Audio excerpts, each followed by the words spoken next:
Meus irmãos, amigos, a paz do Senhor Jesus. Neste momento eu quero mais uma vez trazer uma palavra da parte de Deus para o seu coração, para a sua vida, para a minha vida, baseado no livro de Atos, no capítulo 12, dois versículos, o versículo 1 e o versículo 2, também o versículo 5, onde vamos meditar em todo esse capítulo. Mas diz assim a palavra do Senhor no versículo 1: E por aquele mesmo tempo o rei Herodes estendeu as mãos sobre alguns da igreja para os maltratar, e matou à espada Tiago, irmão de João.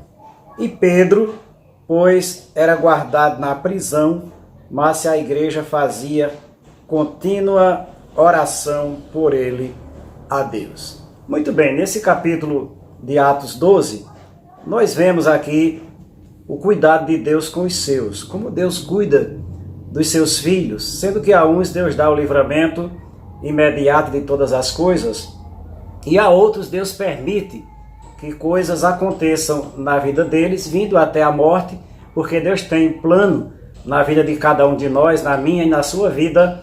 E no caso aqui nós vemos o caso de dois exemplos, dois vultos da Bíblia, o apóstolo Tiago e o apóstolo Pedro. Diz a palavra de Deus que Herodes se levantou com perseguição, maltratando a igreja do Senhor, os servos de Deus, e mandou matar Tiago à espada. E vendo que aquilo agradou aos judeus, os religiosos da época, ele não parou, ele continuou e mandou prender a Pedro, pensando no dia seguinte apresentá-lo aos judeus e assim pedir aos judeus e perguntar a eles o que devia fazer com Pedro, e com certeza aqueles religiosos iam mandar matá-lo, como assim mandaram com Jesus e como assim também fizeram com Estevão, que foi o primeiro mártir da época dos cristãos, ou do início da igreja. Mas Deus, ele cuida maravilhosamente dos seus como ele quer.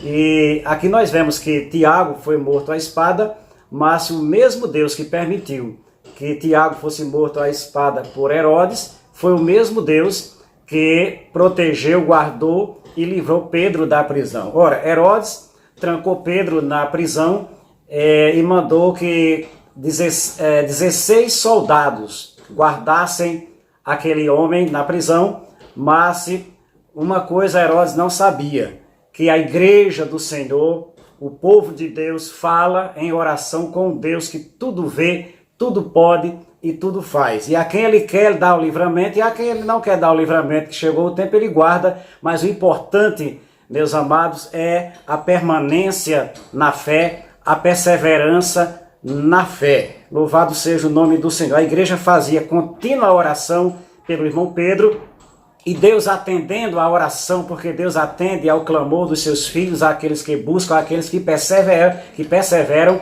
manda um anjo, e Pedro sai da prisão, louvado seja o nome do Senhor, e vai à casa da irmã Maria, mãe de Marcos. Os irmãos ainda estavam perseverando na oração. Isso nós vemos como é importante a perseverança na fé, independente de qualquer circunstância. Pois nós vemos, por exemplo, na carta aos Hebreus, os heróis da fé, que uns pela fé venceram tudo, foram triunfantes, a fé triunfante.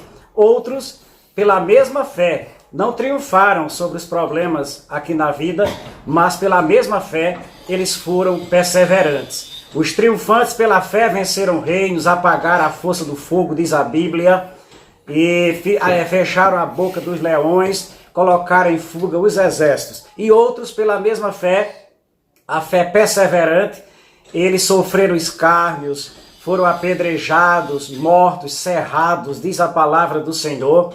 E outros viveram fugitivos, vestidos de peles, de cabras, de ovelhas, errantes na terra, se escondendo em cavernas. Mas esses perseveraram na fé. Que para muitas pessoas nos dias de hoje, a fé verdadeira é aquela fé triunfante. O cara pela fé, o cristão pela fé, ele vence tudo, né? Vence tudo, prospera em tudo. Mas não é bem assim. A fé tem esse lado, mas o mais importante na fé de um cristão é a perseverança, aquela fé de Abacuque, que ainda que falte tudo, ainda que a figueira não floresça, que as ovelhas sejam exterminadas, todavia ele se alegra e permanece firme na fé. É aquela fé de Jó, perseverante. Quando tudo está contrário, ele diz, ainda que ele me mate, nele eu esperarei. Portanto, meu amado irmão e amigo, que você seja perseverante, independente de qualquer problema, de qualquer circunstância, ou na bonança ou na escassez, né? Possamos dizer como Paulo, tudo posso naquele que me fortalece. Isso é fé, a fé que nos leva a perseverar e ser fiel até a morte, esperando e confiando no Senhor, que com certeza a vitória é nossa, em nome de Jesus. E aí nós vemos o fim daqueles que perseguem, que não querem nada com Deus. Herodes, que pensava em destruir a igreja, a Bíblia diz que o seu fim foi, ele morreu comido de bicho. E a igreja que ele pensava acabar foi o contrário. A Bíblia mostra aqui no livro de Atos que os cristãos, Deus deu vitória, eles perseveraram, diz a Bíblia, e a cada dia a obra do Senhor crescia, a palavra de Deus crescia e se multiplicava, e a bênção de Deus era com o povo do Senhor. Ou nesta vida ou na eternidade. O importante é perseverarmos na fé, sermos, como diz a Bíblia, firmes e constantes e sempre abundantes na obra do Senhor, sabendo que na obra do Senhor nós teremos a recompensa. A recompensa. Que Deus abençoe, meu amado irmão e amigo. Seja perseverante, seja firme na fé e a bênção do Senhor será comigo, será com você. Um abraço, Deus continue abençoando.